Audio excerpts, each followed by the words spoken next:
महाराज जी, एक प्रपंचिक साधक के जीवन में क्या नाम से सिद्धियां प्राप्त हो सकती हैं? सिद्धियां नाम का कनिष्ठ अंग होने के बावजूद भी क्या सिद्धियां परमार्थ प्रकृति का संकेत हैं? नहीं। रिद्धि सिद्ध फेरे बहुआई, बुद्धि लोभ, रामचरितमानस। बुद्धि लोभ दिखावे भाई, वह बुद्धि जो परम सयानी, चिंतन चितई ना रहे। ये रिद्धियां सिद्धियां परमार्थिक उपलब्धि नहीं है, ये परमार्थिक बाधा है। जी राम, परमार्थिक उपलब्धि राम कहें और आंखों से अश्रु बहने लगे, राधा कहें और रोमांच हो जाए, पुलकित हो जाए और हृदय कृत्य कृत्य हो जाए और अब हृदय से निकल पड़े, अब कछुनाथ न चाहिए मोरे, चाह मिट जाना ही भगवत भजन का फल है। सब साधन कर यह फल सुंदर, प्रभु पद पंकज प्रीति निरंतर। अपने इष्ट में निरंतर डूबना, ये रिद्धियां सिद्धियां तो बाधक है, पर अगर चाहे तो मिल जाएगा। जो इच्छा करी हो मन माही, हरि प्रसाद कुछ दुर्लभ नहीं। भगवान के प्रसाद से सब कुछ प्राप्त हो जाता है। तो भक्त नहीं चाहता पर उसके पीछे लगी रहती है। आप विचार करके देखो, हनुमान जी महाभागवत है तो माता जी ने आशीर्वाद दिया, अष्ट सिद्धि नौ निधि के दाता, अश्वरदीन जानकी माता। तो हनुमान जी सिद्धियों के गुलाम थोड़ी है। सिया राम रसायन तुम्हारे पासा, सदा रहो रघुपति के दासा। ना कि सिद्धियों के, सिद्धियां तो है पीछे डोलती हैं।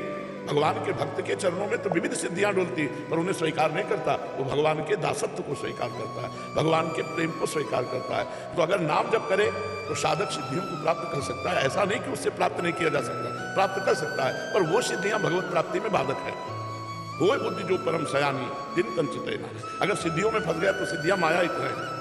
जैसे एक ही समय में कई जगह उपस्थित हो जाना, दूसरे की मन की बात जान लेना, पर्वत में भी प्रवेश कर जाना, दूर दृष्टि बैठे बैठे यहाँ से बंबई में क्या हो रहा, कलकत्ता में क्या हो रहा, ब्रह्मलोक में क्या हो रहा, ये भी बता देना।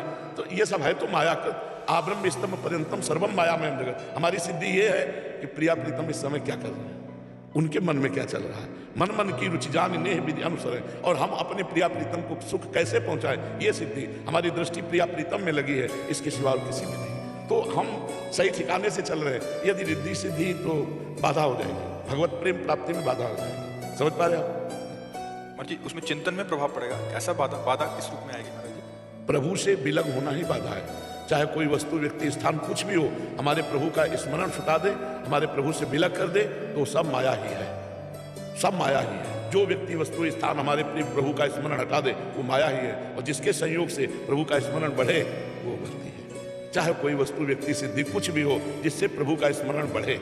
मैं का भी स्मरण करना था। भक्ति में ब्रह्म नहीं, माया नहीं, नहीं जीव नहीं काल, अपनी ही सुदिना रहे, एक रहो था, अपनी भी याद नहीं, एक केवल प्रीतम में डूबना, सर्वत्र भगवान देखना था। अब देखना नाटक शुरू हो गया माया का। प्रणाम नमस्कार यश कीर्ति भूल गया, प्रभु को भूल गया।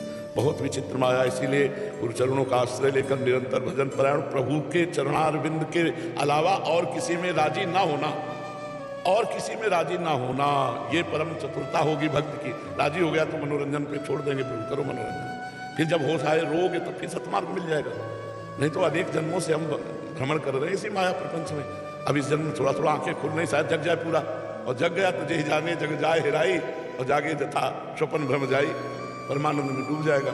अब यह है कि अन्यत्र कहीं राजी ना हो। महाराज जी, स्वतः आती है, स्थिति आती है। हाँ, योग्यता के अनुसार, भजन की स्थिति के अनुसार ऐसे थोड़ी आ जाएगा। तो फिर महाराज जी उसको हटाना हो तो फिर क्या करना पड़ेगा? अब देखने नहीं है ना, हमें जिस व्यक्ति से मतलब नहीं है तो ना मुझसे दुश्मनी करते ना मित्रता करते, खत्म हो जाता है उसका प्रभाव। ये तो मतलब इनका कोई महत्व थोड़ी है। तो ऐसे चुट्टपुट्टे से सर से आ जाने वाली बातें हैं। हाँ, अनेक कायों में प्रवेश कर जाना, अनेक रूप और पत्थरों में प्रवेश कर, ये थोड़ा कठिन सिद्धियां आती हैं, अष्ट सिद्धियों के अंतर्गत आती है। ये बहुत ऊंची लेवल पे आती है। इसमें भी कोटि अलग अलग से? हाँ, क्यों नहीं। हाँ, 28 सिद्धियां तो ऐसी हैं जो बहुत जल्दी प्राप्त की जा सकती है। अष्ट सिद्धियां भगवान के पास रहती हैं, अणिमा महिमा लघिमा गरिमा ये भगवान के पास रहती है।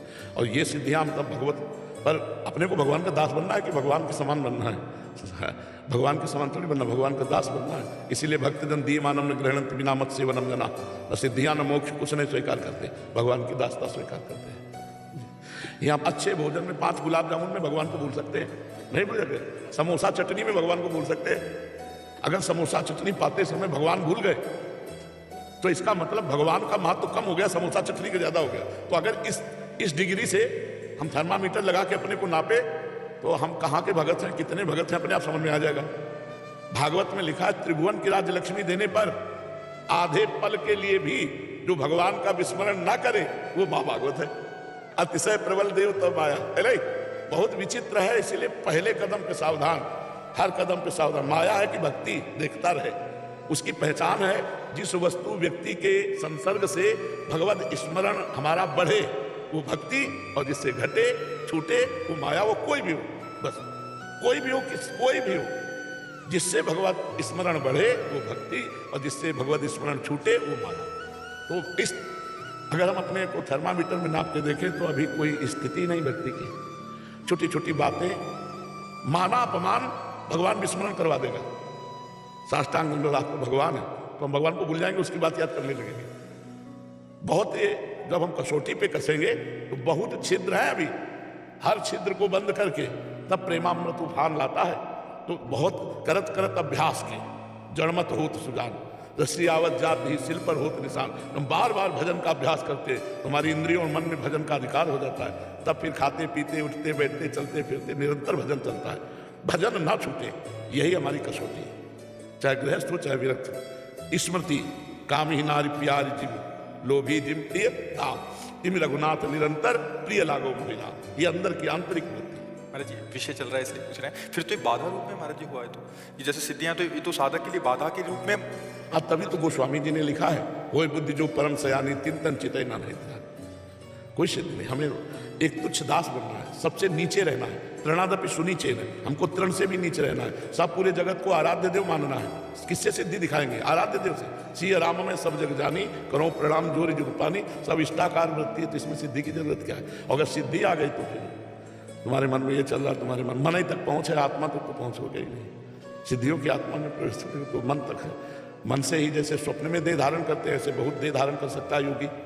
आप देखो 1400 वर्ष के चांददेव जी शेर की सवारी करके सांप का चाबुक लेके ज्ञानदेव जी के पास गए थे। 1400 वर्ष मृत्यु पर विजय प्राप्त किए थे, लेकिन उनको न ब्रह्मबोध था और न ऊंची भक्ति थी। ज्ञानदेव जी ने उनको एकदम निहाल कर दिया। 1400 वर्ष में योग में नहीं प्राप्त कर पाए, तो ज्ञानदेव जी ने कहा चबूतरे से चलो, तो चबूतरे चल पाए, जड़ चबूतरा चल पाए। तो उनको लगा यार हमसे ज्यादा योगी है ये। साष्टांग दंडवत हुए, तो उन्होंने कहा भी तुम कोरे बालक हो। वो समझते थे ज्ञानदेव जी को बालक है, और ज्ञानदेव जी ने उनको कहा भी तुम बालक हो, बैठो चरणों में और फिर सुनो और फिर समझो, फिर चलो। बिना गुरु चरणों के और ब्रह्मबोध संपन्न महापुरुष के मिलने से ही, या भगवत प्राप्त महापुरुष के मिलने से ही हमारी मन और बुद्धि की वृत्ति भगवदाकार हो सकती है। अन्यथा इसे प्रपंच में रहेगी, प्रपंच में रहेगी।